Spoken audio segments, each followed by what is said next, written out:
I feel like as someone who's still struggling to grow a business 3 years on, I am probably the most qualified to talk about this. Hi, my name's Abby, and if you're new here, I run a shop called Abby Nova. I make stationery, I've done sublimation, I have probably tried every single trick in the book that most small businesses fall into when starting a business. And I have been trying to grow a business for the past 3 years, I want to say. It's been a struggle and it's been incredibly hard, to say the least. It's not exactly what I thought it was going to be. A lot of these things that I've done are things that have massively held me back, even to the point where 3 years later, it's still really affecting me and the growth that I'm seeing. And I wanted to share them with you all because I feel like a lot of this stuff could be a lot of stuff that maybe you guys are struggling with right now or you're thinking about doing. So let's get into it. These are in no particular order. I'm just going to say that now. I think they're all very important to think about when you're starting or growing a small business.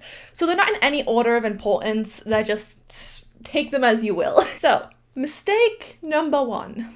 Being too picky with products. I used to think it was a good thing being really picky with products and designs and how they turned out because I used to think, well, I'm putting in a lot of effort and quality. I want to make sure that, my customers are only going to get the very best of what I can produce, which of course I still care about. However, there is a difference between having high standards and just being picky. When I started my business, I would make about 10 designs every couple months at least. I didn't really do launches. I just made and drew as many designs as possible. And I'll be honest, back then I didn't really research into what kinds of designs I was going to be doing and why I was doing them and why they'd be relevant to my audience. However, a lot of those designs got scrapped because I was so picky with all of them. I'd spend hours and hours and hours drawing designs and coming up with ideas only to scrap half of them anyway. And the amount of time it wasted when I was starting a business is horrendous. I actually don't have that many products in my shop even 3 years later. I only have about 80 products right now. So even after 3 years, I haven't hit triple digits in my shop for products, which isn't great, in my opinion anyway. I feel like I could have been a lot further on had I have not been as picky. I wish I had spent more time researching and thinking about the designs before I started them and then just deciding they weren't good enough anyway. And that would be my advice, is to, rather than just drawing whatever comes to mind, really think about what it is you're making and why you're making it and why your audience would like it. You can do this by looking on Pinterest for inspiration or other small businesses. There was one time where I did a design and I pretty much just scrapped it. It was a black cat and a white cat they were cuddling and their hearts kind of made a little heart shape and it was quite cute. But I just thought, it's not really that good and I don't think it's gonna do well in my shop. So I put it to the side and didn't use it for half a year. And then for some reason, when I was doing a launch, I decided I really wanted to use that design to make a binder clip. And when I tell you that design was the best seller of that launch and still continues to do good to this day, yeah. On a whim, I decided to make it into a product. It actually ended up being a bestseller. It just goes to show that you can be as picky as you want, but you'll never really know how well a product's gonna do until it's out in your shop. Sometimes you just have to give things time and you've just gotta try them. So that was mistake number 1. Mistake number 2, however, is not preparing and giving myself enough time before I actually started and opened my Etsy shop. This one for me is probably the biggest problem or biggest mistake that I made when starting my shop. It still affects me to this day. I'm still very, very much behind in growing my shop and growing my social media because I just didn't think about what I was doing before I was doing it. I feel like I was very misled by people online who would make it seem like it's so easy. You've just got to do print on demand and then put your products out there and then you'll get 6-figure numbers. And I was like, oh, I could do that. No, maybe it would work for other people, but it just didn't work for me. Really, son? Are we doing this today? So I started my shop 3 years ago in 2021 and I was fresh, baby-faced, just out of university. I didn't really know what I was doing. And I started my shop with 7 products. 7 products. And not even products that I'd made specifically for my Etsy shop. They were just prints that I already had. Like I had like a duck print, which was a design that I did like in just a sketchbook a couple months prior to that. And then I did like a couple art pieces of girls and stuff like that from my sketchbook. I had just scanned things from my sketchbook and put them on Etsy because I was under the impression it was gonna be that easy. I'm literally not kidding. I had my prints in here. This was actually a print that I scanned. I scanned this page and then kind of like cut this out, so she was a print. This was a print. This was a print that I did. It was a marker print that I did. And this was a print from this, don't look at my nails. This was a print from this era of my life. So yeah, you get the gist. I didn't really take time to think about what I was gonna be, other than I wanted it to be a stationery shop. That's all I knew. I didn't really think too much about like the actual products themselves and the customers and what would be most interesting for, you know, to bring people to my shop, because you're a new shop. You want to start it off at a high note. And I feel like I'm constantly behind now because I started down here, whereas everyone else kind of started like up here. I didn't really think about a strong brand image. I didn't really take time to, you know, design the right stuff and create a strong brand. This is a very big mistake that I made. And for any of those looking to start an Etsy shop, I really recommend just taking your time with it. Even if you've got to spend an entire year making products, buying in products, creating a brand image, just spend that time. Because when you finally have your shop, you know, live, it will start off a lot better than if you do the opposite and you just rush to start like I did. Speaking from experience here, if I was going to start a shop again today, I would probably start with at least 20 to 30 products. I'd really think about your audience, what makes you stand out. I would also really recommend having a good, strong brand image, think about your name. And I've changed my profile picture a good couple of times since I started again, because when I started, I rushed. And if I had just kind of taken my time with it, my brand image would have been a lot stronger, a lot sooner. I've had to grow it with my business, which again has caused me to fall back a lot in a lot of areas and not come across as professional as I should have been within that first year when I was trying to establish myself. I actually have a really great example of why I know this is a big mistake. My boyfriend actually opened his own shop a while ago. He's just doing it as like a hobby, but he really spent so much time on his like brand image, on like the products that he makes are so thought out, and he saw success a lot quicker because of that, because he took the time to be patient with it and to really think about what he was doing with the products and how he was going to sell them. Like, he saw success, like he was getting orders like immediately on Etsy. Mistake number 3, it was trying to do everything.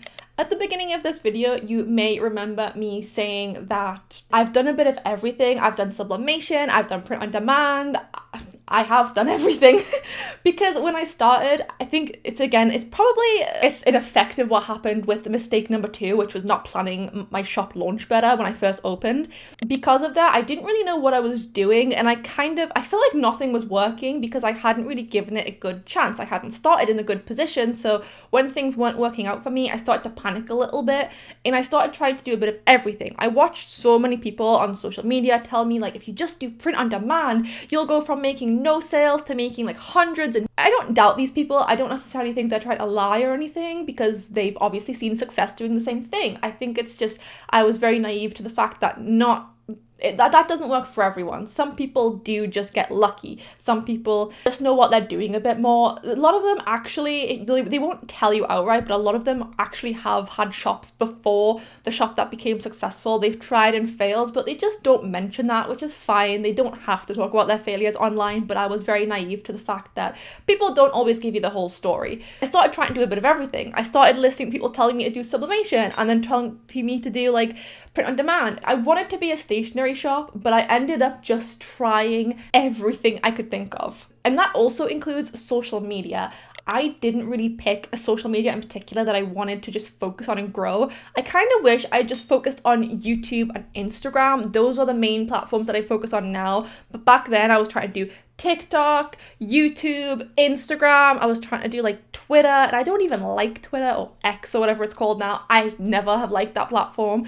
better to focus on one or two social medias and grow your audience on one of those platforms. And then, if in the future you do want to have a TikTok, the followers, the subscribers, they'll move over if they want to see more of your work. This mistake caused me to not only struggle, but it pushed me back a lot in terms of growth, because rather than just focusing on stationery, which is what I should have been doing, I ended up focusing on putting my focus on a bit of everything. Honestly, at this point, I have so many machines.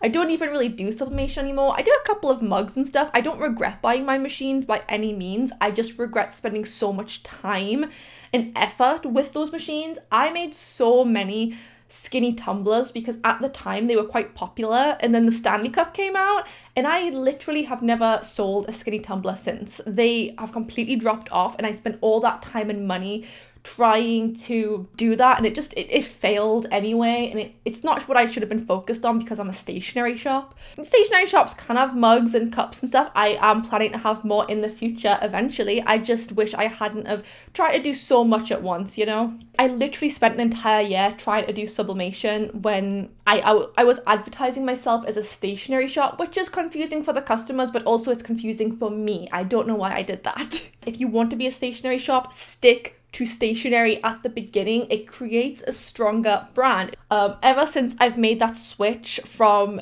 trying to do a bit of everything to solely focusing on stationery, not only have my orders gone up, but the amount of things that people buy when they make an order has gone up tons. People have more options. If someone wants to buy a sticker sheet, they haven't just got the choice of 3 sticker sheets anymore. They've got the choice of 7. So, it's better for the customers as well. Mistake number 4. Not creating outside of my business. This is it's another very recent thing that I've noticed. I never really picked it up the first 2 years.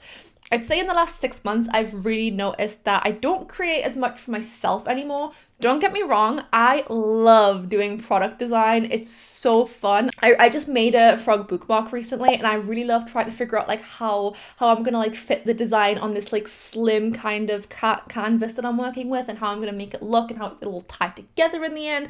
I love all of that stuff. But I also love just drawing for me. And the truth is, product designs don't always help my art to grow. They do in some cases, because there's a lot of designs that I've drawn, like my ocean boba washi tape. I've never drawn sea creatures before. That was the very first time. So it helps me to expand what I draw, if that makes sense. It helps me to expand my art in ways, because if I was going to just draw for me, I'd probably never just draw sea creatures. But in terms of actually getting better and doing art studies, no, product design doesn't help that much. I did start doing a lot of studies and trying to actively make my art better, which again is going to stump your growth if you're an artist or any kind of creative. There's a lot of times now where if I want to draw something, I'll just be like, well, I might as well do a product design if I want to draw, but I always have to remind myself, how can your art business grow if you're not growing your art? So yeah, not taking the time to just draw for fun, enjoy doing the creative stuff. I feel like I got myself into a little bit of a comfort zone with my art, and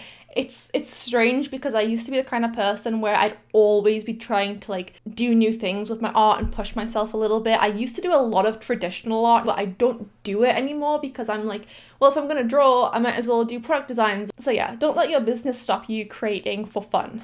And mistake number 5, staying comfortable, which is kind of what I mentioned just before. This is a mistake that kind of crept up after a while of having a business, but it's still something to be aware of so you don't end up in the same situation as I did. Somewhere down the line of having a business, I started getting very comfortable, which I think when you're trying to grow and develop, whether it's your business or yourself, being comfortable is never a good thing. I'd say maybe 6 months to a year into my business, I feel like I started letting things slip that I wouldn't have previously let slip when I was starting out.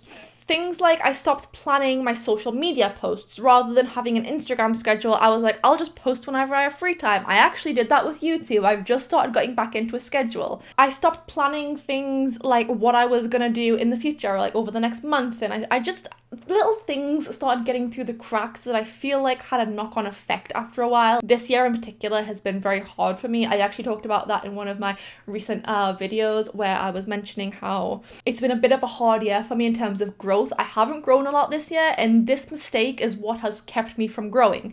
because I've been staying so comfortable, I've not really been trying like things like new videos on YouTube. I've not really been trying like things like new Instagram posts. And I've been so kept in like this little box of, oh, I'll just post this because it's kind of like what I usually post, or I'll just do a vlog because I always do vlogs, rather than thinking like, okay, I could do maybe something a bit more artsy, or I should plan like a sit down talk video. And all of these little things had very big impacts after a while. Definitely held me back a lot this year. It's a very recent mistake that I've made that I've just only noticed. I think I've been doing it for a good couple of years now though, and now I'm kind of a little bit more comfortable.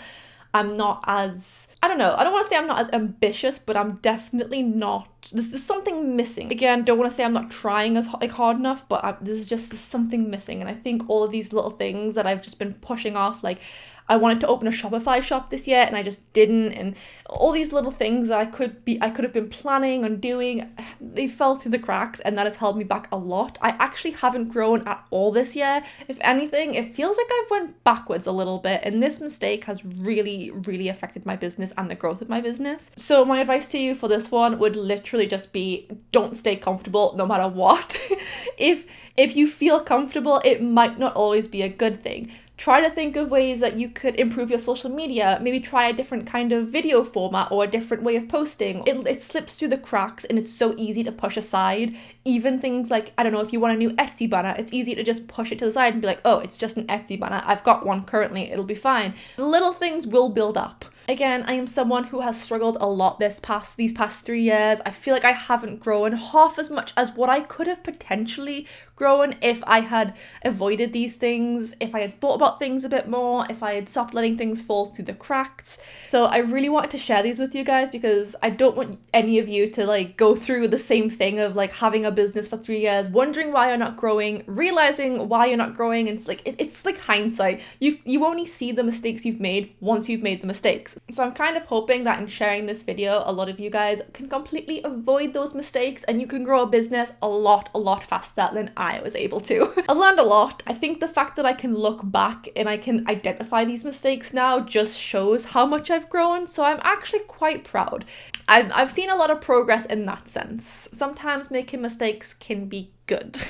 If there's anything you guys feel like I've missed, or any big mistakes that you guys have made while growing a business or even starting a business if you're just starting out, then please share them down below and help each other out. We're all trying to grow, we're all trying to thrive, especially when the cost of living crisis is at its worst and everything just feels a bit overwhelming. Let's help each other. The new year is just around the corner and I'm very excited to see what 2025 holds for my business. Thank you guys so much for watching. If you liked this video, then you might like my video where I talked about this year 2024 and hitting the 3-year mark of having a business and how hard it has actually been for me. It's a very real talk, so go check that out if you're interested.